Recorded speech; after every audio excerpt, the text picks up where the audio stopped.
Père, du Fils et du Saint-Esprit. Amen.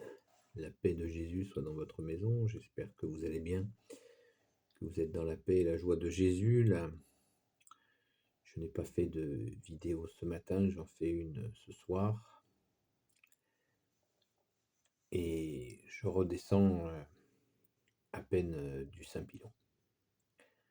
Donc j'espère que ceux qui ont pu se mettre en union de prière l'ont fait. Moi j'ai prié pour comme d'habitude, pour vous, vos proches, selon ta volonté, ô Jésus.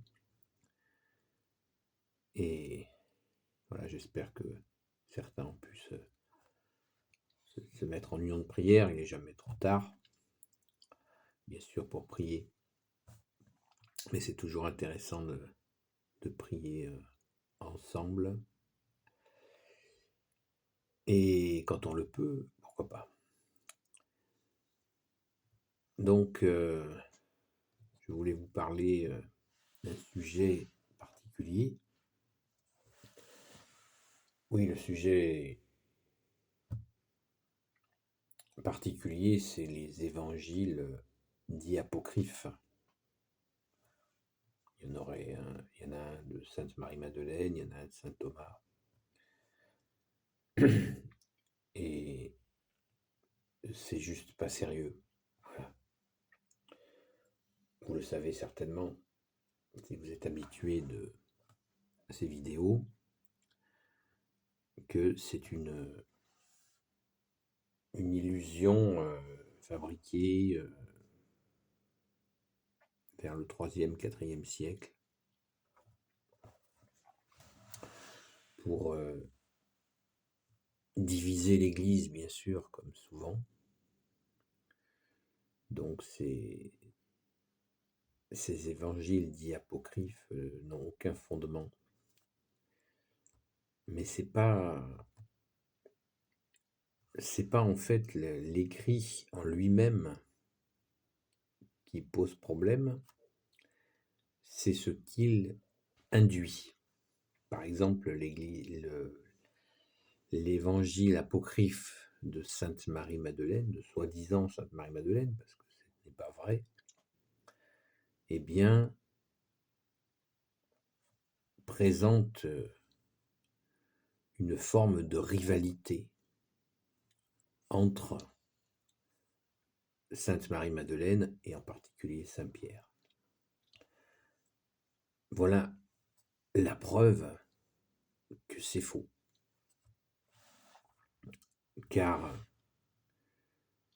les rivalités de ce genre-là, c'est de l'orchestration et on y voit l'empreinte du diviseur. Diable veut dire diviseur, vous le savez. Donc, ce que ça crée chez les gens, c'est qu'ils croient à travers les évangiles, les soi-disant évangiles apocryphes, ils croient qu'ils ont là quelque chose d'authentique, alors que c'est authentiquement une hérésie, c'est-à-dire quelque chose de faux. On ne sort pas des 4 évangiles, et déjà rien qu'avec les 4 évangiles, vous avez vu le travail que nous avons à faire de compréhension, les puits insondables de ta parole, ô Jésus, que nous comprenons de telle et telle façon et que nous cherchons à comprendre, et c'est magnifique, parce que c'est ta parole de vie. Et on retrouve dans la pensée de ceux qui sont piégés par ces soi-disant évangiles apocryphes, qu'ils font abstraction de la puissance de la parole. Ils lisent ça comme je sais pas quoi moi, un roman policier ou une découverte, un roman de découverte qui révélerait des choses, alors que Le principe même des 4 évangiles, c'est de relater la parole de Dieu que tu es Jésus avec ton Père et l'Esprit Saint. Et par un tour de passe-passe dont seul le malin est secret, eh bien, les gens, en lisant les évangiles apocryphes, se détachent. Et c'est là le plus dramatique. Se détachent de cet aspect fondamental des 4 évangiles, qui le chiffre 4 symbolise les 4 points cardinaux, donc c'est notre boussole, et en cette puissance qu'il y a dans les 4 évangiles, eh bien sûr, elle n'existe pas dans les évangiles apocryphes. Donc nous avons la preuve de leur fausseté, parce qu'ils ne sont pas porteurs de ta puissante parole, ô Jésus. Et, comme à son habitude, le malin, l'ennemi des âmes, eh bien, tourne en orgueil la situation pour ceux qui se font piéger par ça, parce qu'ils croient détenir une vérité supérieure aux évangiles, aux 4 évangiles, Saint Matthieu, Saint Marc, Saint Jean et Saint Luc. Voilà. Et ça crée des tensions, ça crée une tension quand on a une discussion avec, ça m'arrive régulièrement, notamment à la Sainte-Baume, avec des personnes qui croient avoir eu accès en ayant découvert, quelqu'un leur a fait découvrir les évangiles apocryphes, et ils croient que ça y est, que l'Église leur aurait caché ces fameux évangiles apocryphes. Ça n'a aucun sens. Donc, ne vous faites pas piéger par les évangiles apocryphes.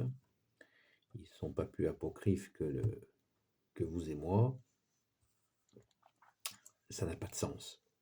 Ils sont détachés de la parole de Dieu que sont les 4 évangiles.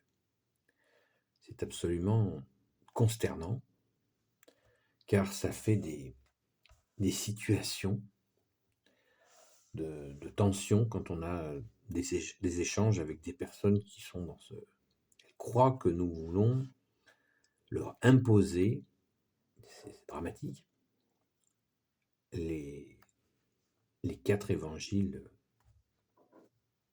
Saint Matthieu, Saint Luc, Saint Marc et Saint Jean. C'est incroyable. Alors que nous avons l'explication, nous avons la preuve à la fin de l'Apocalypse.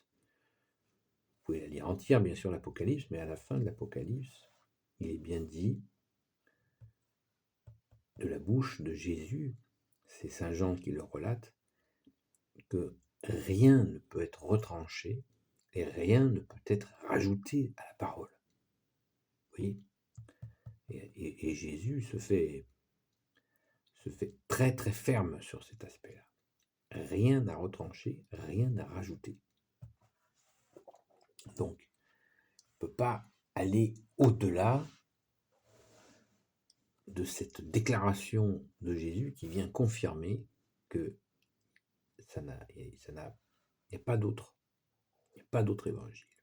Saint Paul le dit aussi. Si on vous professe un autre évangile que celui-là, anathème, ça veut dire à rejeter.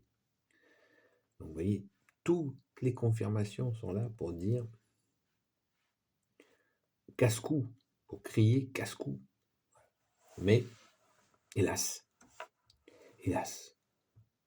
les gens se croient, attrapent ça et s'imaginent qu'ils ont découvert quelque chose de vrai, puisque ça va, pour eux, ça va en opposition avec ce qu'ils s'imaginent, une église imaginaire qu'ils ont dans la tête. qui auraient caché. Ça n'a aucun sens. L'Église n'a rien caché, puisque l'Église ne peut pas cacher quoi que ce soit, puisque Jésus a dit tout justement dans la parole, des vrais évangiles, cela. Jésus nous dit tout ce qui est caché sera révélé. Donc, qu'est-ce que vous voulez que l'Église elle cache? Elle ne va pas cacher la parole. Ça n'a pas de sens. Voilà. Juste, c'était une information que vous avez peut-être certainement déjà. Éviter, à mon avis, il faut éviter de perdre son temps à lire ces évangiles apocryphes parce que c'est de l'illusion, voilà, complète. Et ça correspond à une époque, comme à plusieurs époques, où il y a eu des tentatives de semer la division dans l'Église, et ça ressort bien sûr dans tous les siècles, hélas. Alors continuons à écouter la parole, ta parole, Jésus, dans les 4 évangiles de Saint Matthieu, Saint Luc, Saint Marc, Saint Jean. Nous avons largement de quoi faire. Ça, c'est une certitude. Merci Jésus, par ta grâce. Alléluia. Béni soit le Père, le Fils et le Saint-Esprit. Amen. Ô Jésus, toi qui peux tout et qui portes tout, toi le Sauveur, toi l'Emmanuel, je te confie toutes celles et ceux qui regarderont cette vidéo, ainsi que leurs proches, selon ta sainte volonté. Sainte Marie, Reine des cieux, toi l'Immaculée Conception, toi qui écrases le serpent, toi qui es la lune sous tes pas. Saint Joseph, toi le juste et le saint, toi le sage, toi la terreur des démons, toi le saint gardien de la Sainte Église catholique et apostolique. Sainte Marie-Madeleine, notre chère sainte patronne, et vous tous les saints et saintes amis de Jésus, Saint Michel Archange qui est comme Dieu, Saint Gabriel Archange, Saint Raphaël Archange, et tes anges guérisseurs, et vous tous les anges qui servez Jésus, je vous confie toutes celles et ceux qui regarderont cette volonté selon ta sainte volonté, ô Jésus. La paix de Jésus soit dans votre maison, je vous souhaite une bonne soirée, et puis j'en profite quand même pour saluer toutes celles et ceux que j'ai rencontrés à la Sainte Baume, avec qui on a passé des bons moments de louange par ta grâce, Jésus. Merci Jésus, merci Marie, merci Saint Joseph, merci Sainte Marie-Madeleine, chère Sainte Patronne, de vous bénir. À très vite.